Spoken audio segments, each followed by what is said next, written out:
Honestly, I'm just so, literally exhausted by people who build their entire personality around a microscopic desert sand paint swatch. I mean, dealing with this specific brand of HOA delusion is exactly why sovereign justice exists in the first place. But man, it takes a toll. Let's just dive into it. If you've never been to Scottsdale, Arizona, in the dead of summer, let me paint you a picture. It's hot. Not just, oh, I should wear shorts, hot.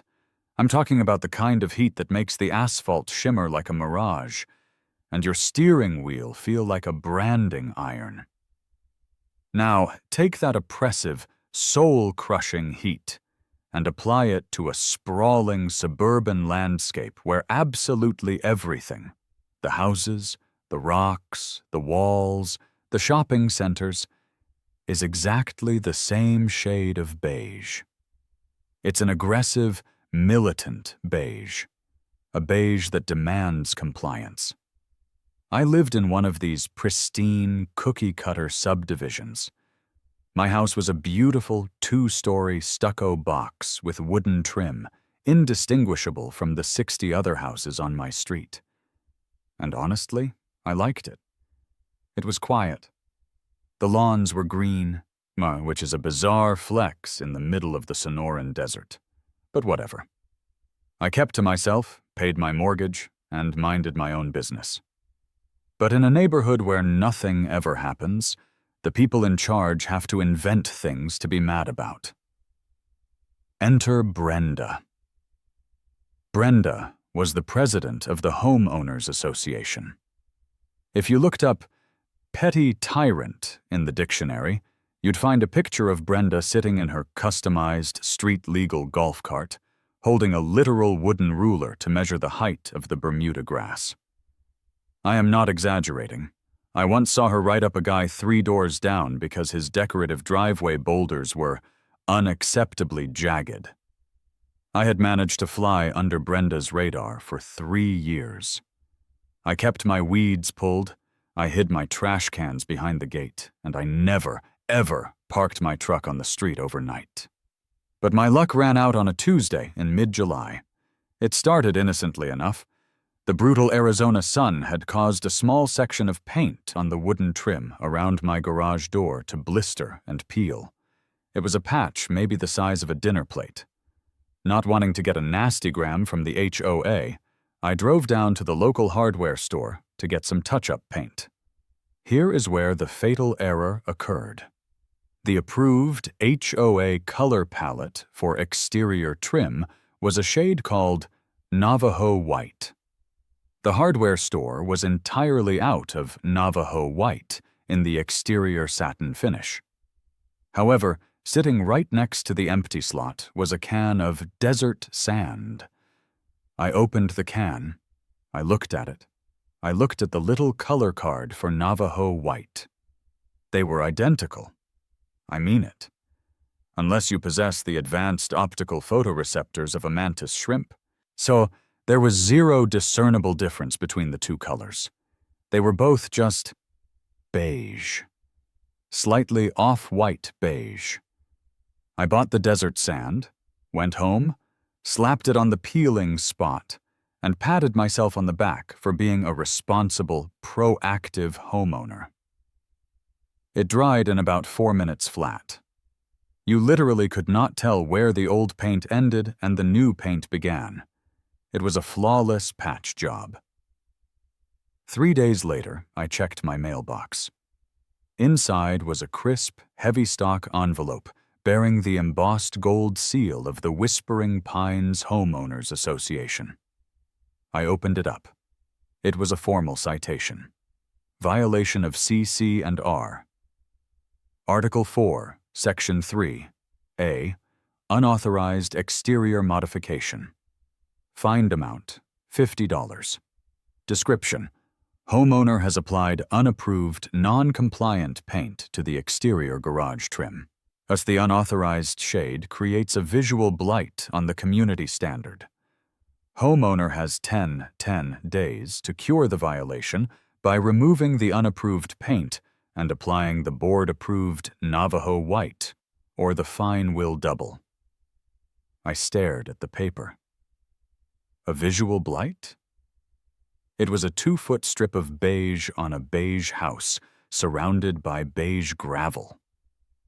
I immediately pulled out my phone and dialed the number for the HOA management office. The receptionist put me through to Brenda. "Brenda speaking," she answered. Her voice always sounded like she was in the middle of scolding a golden retriever. "Hey, Brenda. It's Jack. Down on Elmwood. I just got a citation in the mail for unapproved paint." "Ah, yes, Jack," she said, and I could practically hear the smugness oozing through the receiver. "The garage trim, it's quite noticeable, isn't it?" "Noticeable. Brenda, it's the exact same color. It just dried. It's beige."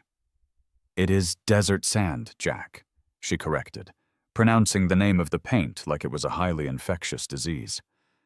"I had the architectural committee run a spectrophotometer, reading on the spot yesterday afternoon." I blinked, staring blankly at my kitchen wall. You guys used a laser on my house?" "We use the tools necessary to maintain the integrity of Whispering Pines," she said crisply. "The C and R's are crystal clear, Jack. Unapproved paint is a blight. You used a Sherwin-Williams base instead of the mandated Dunn-Edwards base. The light reflectancy value is off by 2.4%. You have 10 days to correct it, or the fines double." "Brenda, be reasonable. It looks exactly the same to the naked eye. But nobody is walking down the street with a spectrophotometer except you. I'm not repainting the whole trim over a 2% reflection difference." "Rules are rules, Jack," she snapped, her tone hardening. "We all signed the same documents. If I let you use desert sand, what's next? Neon green shutters, hot pink garage doors? Anarchy, Jack. Remove the unapproved paint. Have a blessed day." Click. She hung up on me. I stood in my kitchen, the phone still pressed to my ear, a slow, hot anger bubbling up in my chest. Remove the unapproved paint. It wasn't about the $50. I could pay the $50. It was about the utter, staggering absurdity of it all. It was the principle of the thing. She had trespassed on my driveway with a laser just to prove a point about beige. I walked over to the bottom drawer of my home office desk, and I dug past the old tax returns and the spare charging cables until I found it. The Whispering Pines covenants, conditions, and restrictions. The C and R's. A 2-inch thick binder of legalese that dictated everything from the maximum weight of your dog to the exact dates you were allowed to display holiday lights.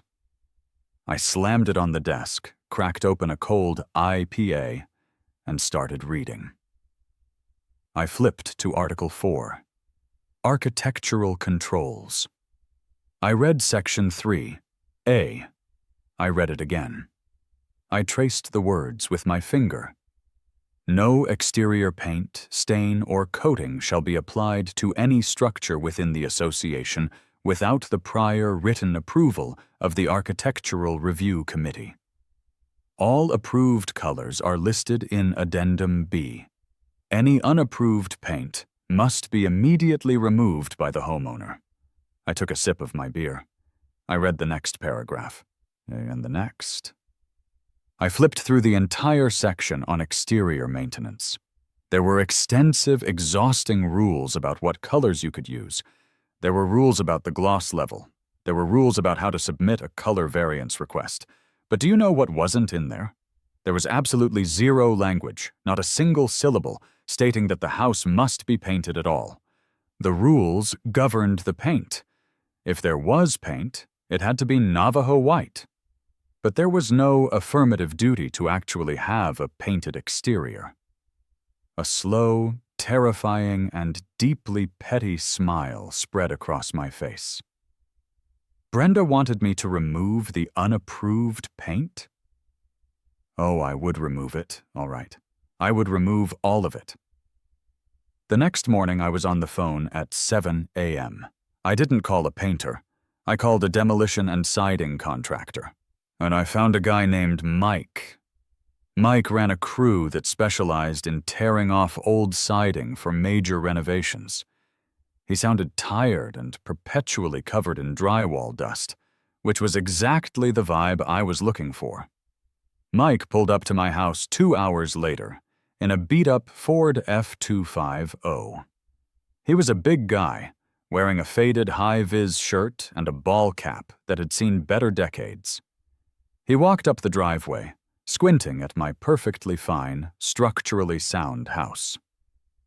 "So," Mike said, scratching his beard, "you said on the phone you need an exterior strip. What are we prepping for? You guys doing new stucco? Stone veneer?" "Nope," I said, leaning against my front door. "I just need you to strip it." Mike looked at me. "Strip the stucco? Like all of it?" "The stucco, the lath, the tar paper, and every single drop of paint on the wooden trim. And I want it stripped down to the bare, factory-stamped OSB plywood." Mike blinked. He looked at the house. He looked down the street at the endless row of pristine beige mansions. He looked back at me.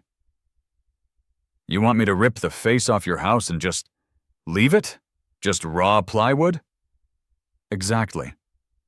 "Jack, man," Mike said, lowering his voice like he was staging an intervention. "It's gonna look like a meth lab in the middle of a country club. The HOA is gonna crucify you." "That," I smiled, "is the entire point. Can your crew start today?" Mike stared at me for a long, quiet moment. I could see the gears turning in his head. He was evaluating whether I was having a psychological break or if I was just rich and crazy. Finally, he shrugged. "Hey, my guys are paid by the hour, not by the aesthetic. We can start tearing into it after lunch. But I'm telling you right now, I need half up front, and I am not responsible for whatever legal nightmare you are bringing down on yourself." "Mike, you're a professional. Do you take Venmo?" By 1 p.m., my quiet suburban street sounded like an active war zone. Mike showed up with 4 guys, a trailer full of scaffolding, a staggering amount of chemical paint stripper, and a collection of heavy-duty crowbars. They didn't mess around. They set up the scaffolding and went to work with a terrifying efficiency. It was a symphony of destruction. The satisfying crack of stucco being chipped away from the wire mesh, the harsh, toxic smell of industrial stripper eating through the layers of paint on my garage trim, the dull thud of debris hitting the drop cloths. I pulled a lawn chair out of the garage and set it up right in the middle of my front lawn, cracked open another IPA, and watched the magic happen. It was incredible how fast a $250,000 house could look like a condemned crack den. As the stucco fell away, the ugly truth of modern suburban construction was revealed. Underneath the fancy Mediterranean exterior was just cheap, glue-pressed oriented strand board. It was yellow, it was splittered, and it was stamped with massive black barcodes and factory warnings in red ink. The chemical stripper worked wonders on the trim. The guys scraped away the desert sand, but they didn't stop there. They scraped away the primer. They sanded it down to the raw, knotty, uneven pine underneath. By 3:30 p.m., the transformation was complete. The front of my house was a glorious, undeniable eyesore, and it looked like a hurricane had blown through, ripped the skin off my property, and politely left everything else completely untouched. It was raw. It was vulnerable. It was the ugliest thing I had ever seen. I loved it. The neighborhood reaction was instantaneous and electric.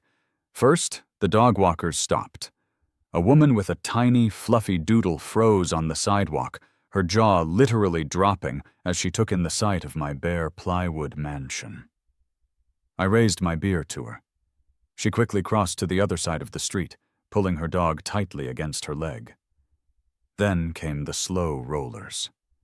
Minivans and luxury SUVs creeping by at 3 miles an hour, the drivers pressing their faces against the glass.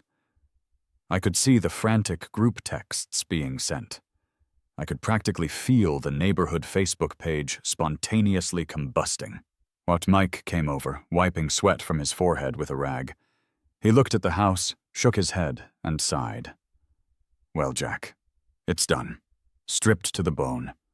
Are you absolutely sure you don't want us to at least staple up some Tyvek house wrap? It's gonna look like hell, and the wood is gonna dry out. Mike, it's perfect, I said, handing him my phone with the final Venmo payment queued up. You guys did exactly what I asked. Tell the boys thank you. Mike accepted the payment, signaled to his crew to pack up the trailer, and walked back over to me.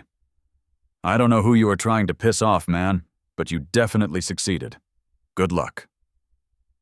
They drove off, leaving me alone in my lawn chair, admiring the raw, unpainted, completely unapproved glory of my home. I didn't have to wait long. I checked my watch. It was 4:15 p.m. Right on cue, a customized golf cart came careening around the corner on 2 wheels. Brenda was practically vibrating in the seat of that golf cart as it skidded to a halt at the edge of my lawn. Honestly, I thought for a second she was going to have a literal stroke right there on the pavement. She didn't even wait for the cart to stop moving before she hopped out, clutching her clipboard like a holy relic.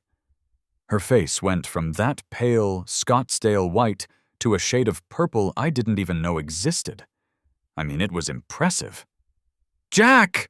she shrieked, her voice hitting a register that probably had every coyote in a 10-mile radius howling.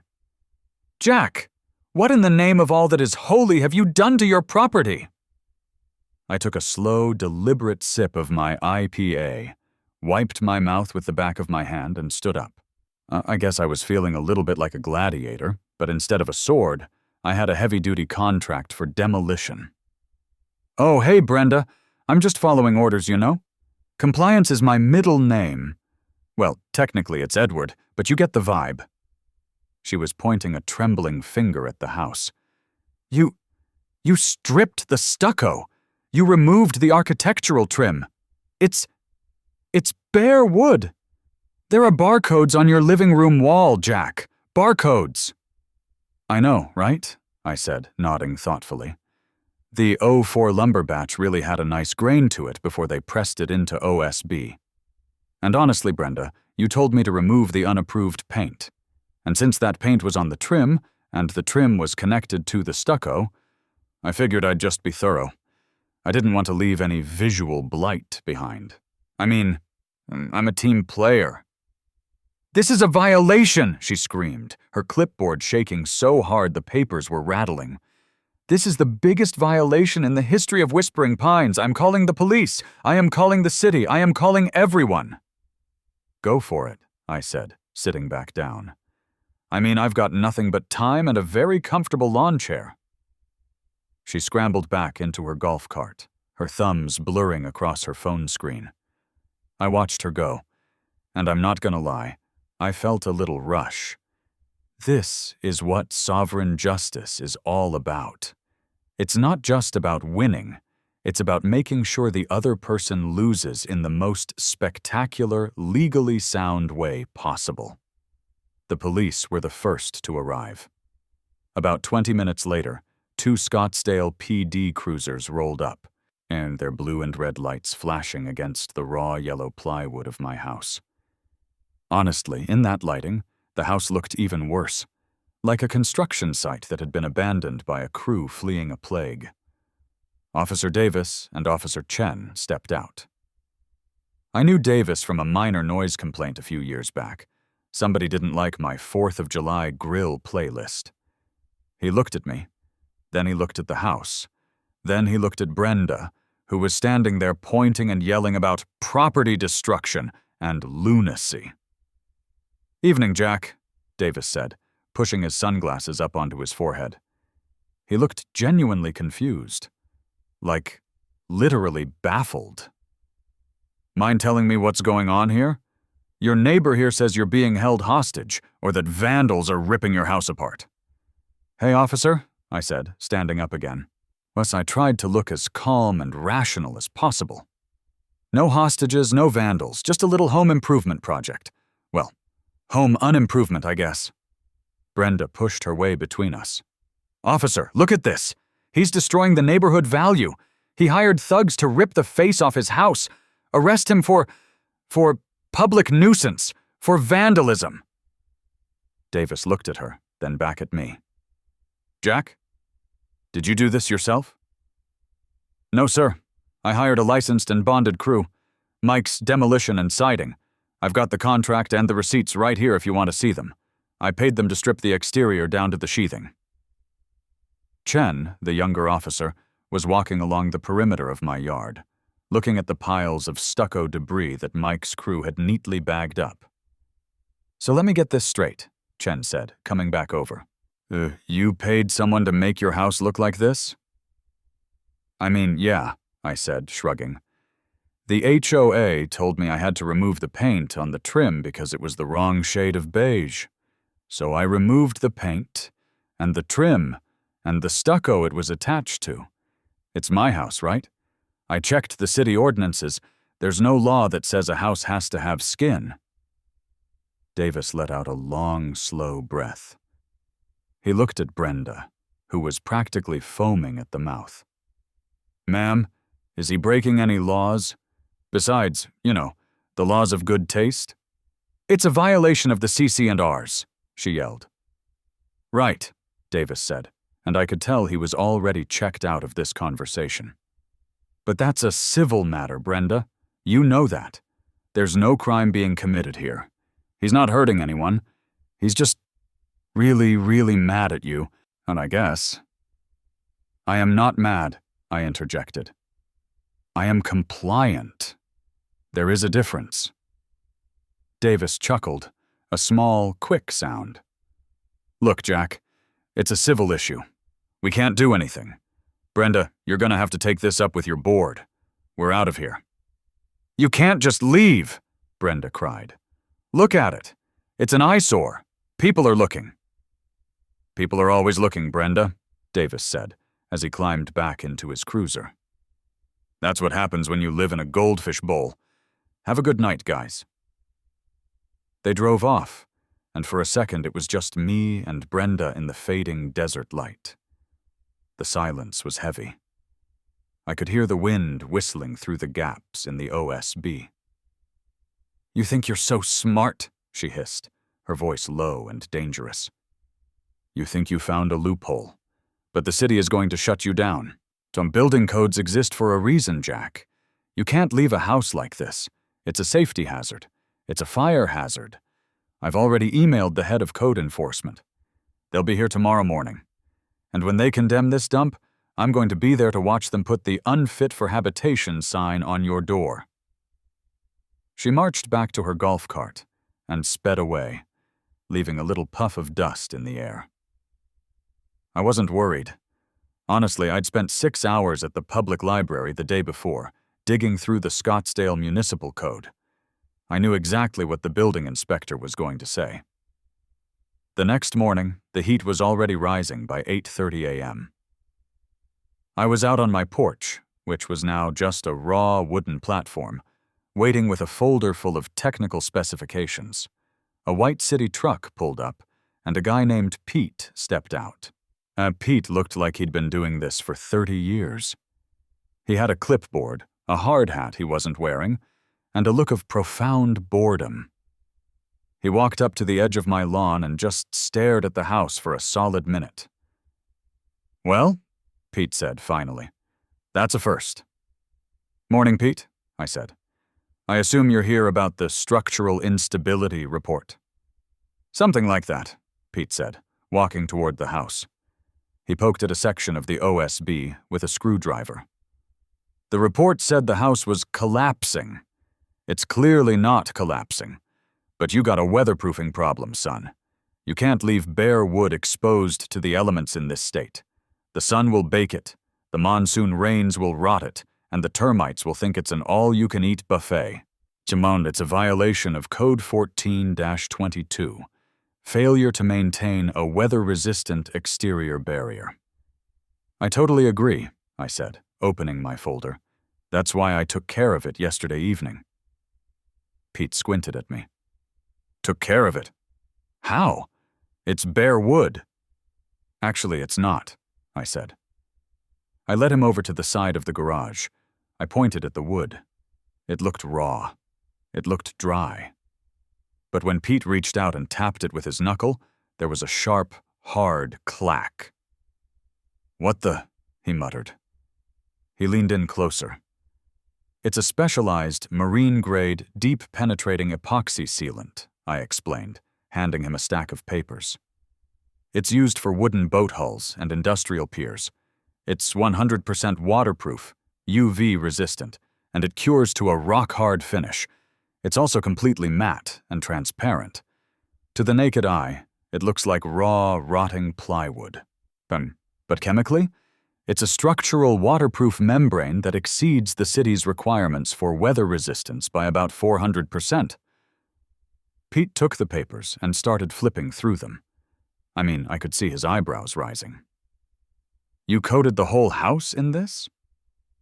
The whole thing, I said. Used a high-pressure airless sprayer. Took me 4 hours. It's hermetically sealed, Pete. You could submerge this house in a lake, and the interior would stay bone dry.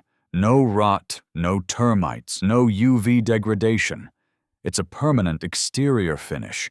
It just happens to look like an abandoned construction site. Pete walked around the house, tapping the wood every few feet. He checked the barcodes. He checked the factory stamps. Every single inch of that house was encased in an invisible, bulletproof layer of resin. Well, I'll be damned, Pete said, scratching his head. It's ugly as a bucket of smashed crabs, but legally, it's compliant. You've met the weatherproofing requirement. It's technically a finished exterior. Exactly, I said. It's a finished, transparent resin siding. It's a bold architectural choice, but it's definitely code compliant.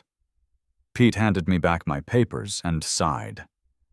I'm gonna have to write this up as no violation found.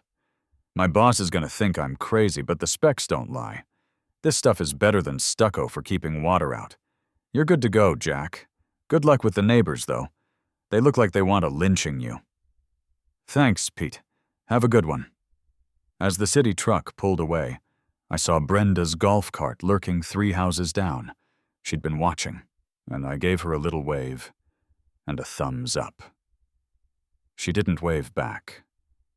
She just turned the cart around and sped off toward the HOA clubhouse. I knew what was coming next. The Neighborhood Harmony Clause. It's the ultimate weapon of the HOA, the catch-all rule that says if they don't like how something looks, they can fine you into oblivion regardless of whether it's legal or not. I needed a bigger gun. I needed the federal government.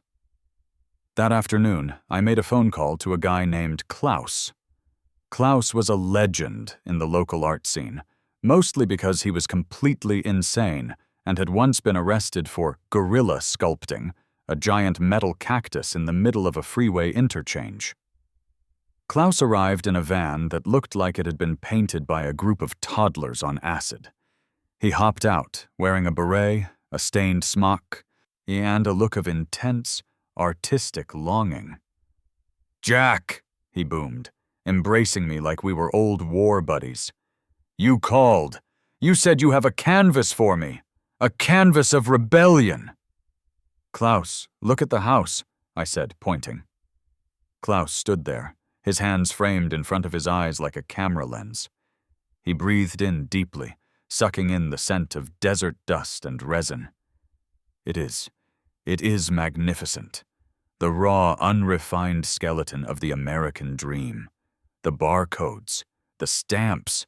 It's a critique of consumerism. It's a scream into the void of suburbia. "Glad you like it," I said, "because I want to hire you to turn it into an official, recognized work of visual art. I want you to give it a title, do some artistic modifications, and sign it." Klaus's eyes lit up. Modifications? Yes. We shall use fire. We shall use acid. We shall make the plywood weep. Keep it within the structural integrity of the resin, I cautioned. But yeah, go nuts. I want this thing to be undeniably, legally, a work of visual art, as defined by 17 U.S. Code Section 101. I shall begin at once, Klaus declared. For the next 3 days, Klaus was a whirlwind of creative destruction. He used a blowtorch to selectively char sections of the plywood, creating deep, black scars that supposedly represented the burning of the individual soul. He used a small amount of reactive acid to create streaks of rust-colored tears coming from the window frames. He even nailed a few old, rusted gears he found at a junkyard to the front door. The neighbors were horrified. People were literally stopping their cars to take pictures and film TikToks. As I saw Brenda standing on the sidewalk with a group of other board members, all of them whispering and pointing.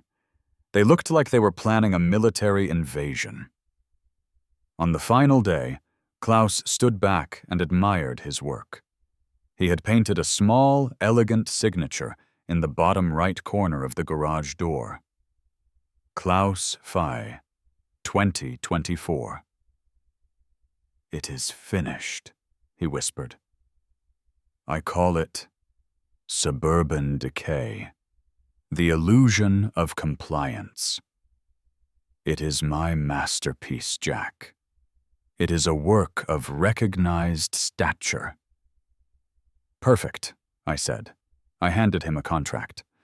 And you agree that, per the Visual Artists' Rights Act of 1990, you retain all moral rights to the work? Specifically the right to prevent any intentional distortion, mutilation, or modification of the work that would be prejudicial to your honor or reputation. Klaus signed the paper with a flourish. As my honor is my life, Jack. If they touch one splinter of this wood, they are attacking the very essence of my being.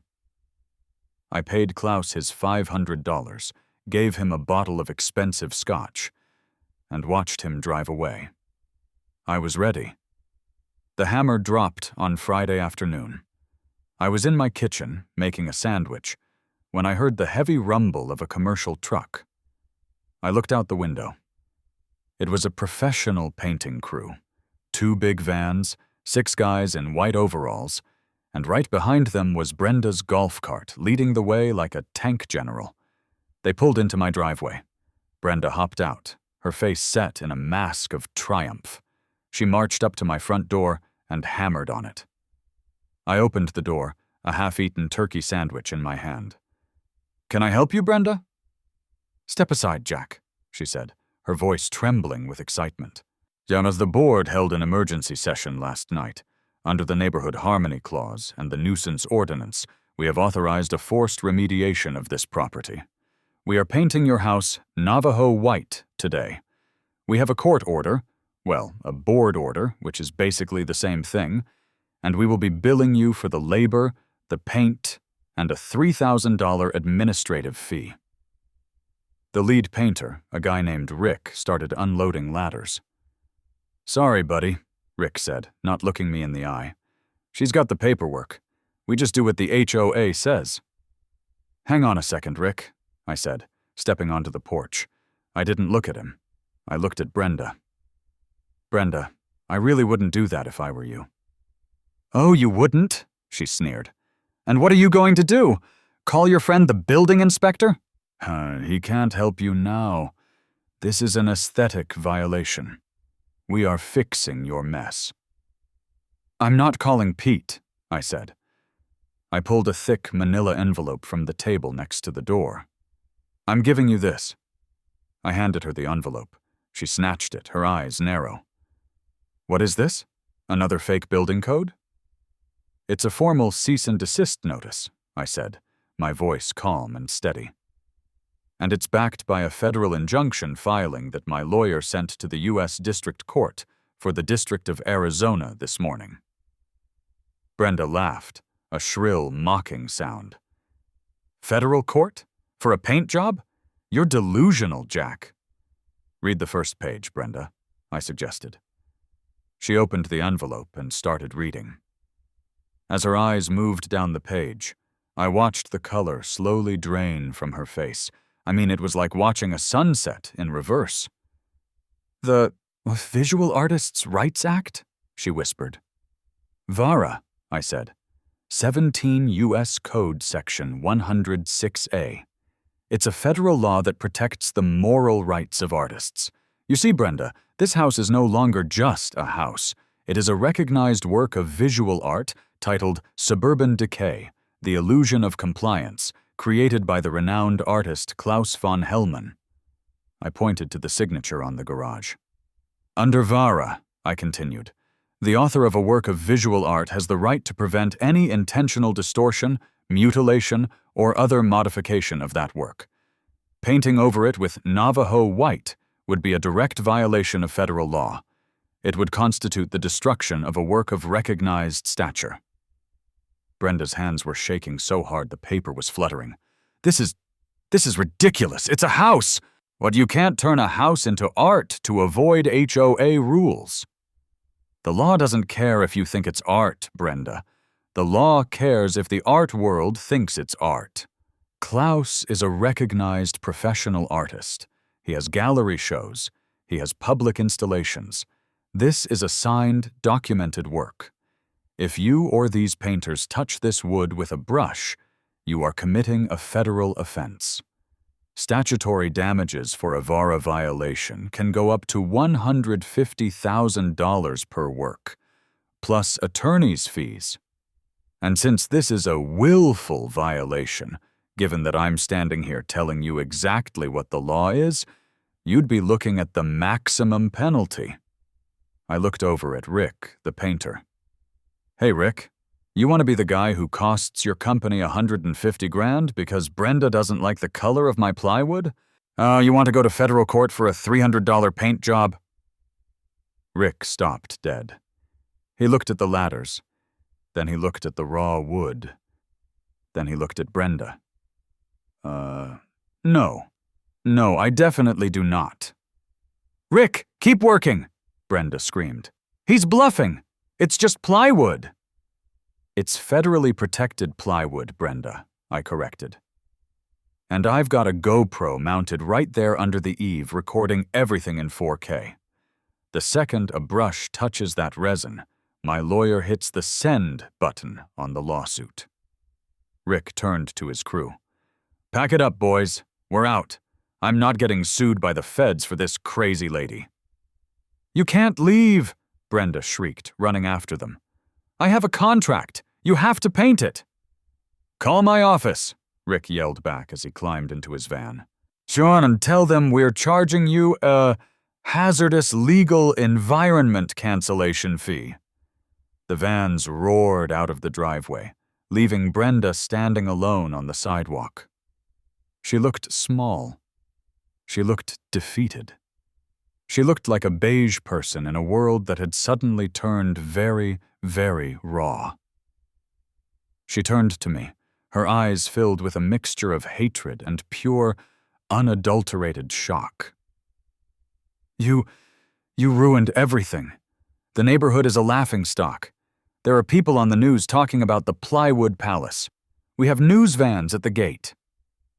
I didn't ruin anything, Brenda, I said, taking a final bite of my sandwich. I just followed your instructions. You told me to remove the unapproved paint. I did. You told me rules were rules. I just found some rules that are a little higher up the food chain than yours. She didn't say another word. She just got back into her golf cart and drove away, very slowly, her head bowed. The aftermath was glorious. The HOA board held a meeting 2 days later. It was the most attended meeting in the history of Whispering Pines. People were standing in the hallways. I didn't go, but I heard from my neighbor, the one with the jagged boulders, that it was a bloodbath. The HOA's own legal counsel had to stand up and explain to the board that they were, in fact, completely screwed. If they tried to force me to paint the house, I could sue them into bankruptcy. If they tried to fine me, I'd sue them for harassment. The art loophole was ironclad because I had been smart enough to use a recognized artist and a transparent protective finish. Brenda resigned that night. For health reasons, the email said. I guess having your soul crushed by a federal copyright statute is bad for the blood pressure.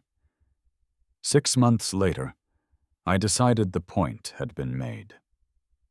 The news vans were gone, the TikTokers had moved on to the next trend, and honestly, the bare wood was starting to get a little depressing to look at every morning. I reached out to the new HOA board, a group of much more reasonable people who were terrified of me. We sat down and hammered out a settlement. I agreed to decommission the art piece. I paid Klaus another $500 to sign a document releasing the work from VARA protection, stating that its purpose as a social commentary had been fulfilled. In exchange, the HOA signed an ironclad permanent waiver for my property. It stated that as long as I lived there, I was exempt from all exterior paint color shading disputes. This, provided the color was within a reasonable spectrum of the approved palette. No more spectrophotometers. No more lasers. I hired Mike's crew to come back out. They put up new stucco, new trim, and a fresh coat of paint. I didn't use Navajo white. I used desert sand, the exact same shade that had started the whole mess. And as I stood on my lawn, looking at my perfectly beige house in the middle of a perfectly beige neighborhood, I realized something. The house looked exactly like it did before. But every time I looked at the garage door, I knew that underneath that stucco, the barcodes and the blowtorch scars were still there. And that is the beauty of sovereign justice. Sometimes, the best way to win is to make sure everyone knows you're the kind of person who is willing to burn it all down, or at least strip it all down, just to prove a point. Stay sovereign, my friends. And if your HOA ever gives you grief about your grass height, just remember, there's always a loophole. You just have to be petty enough to find it.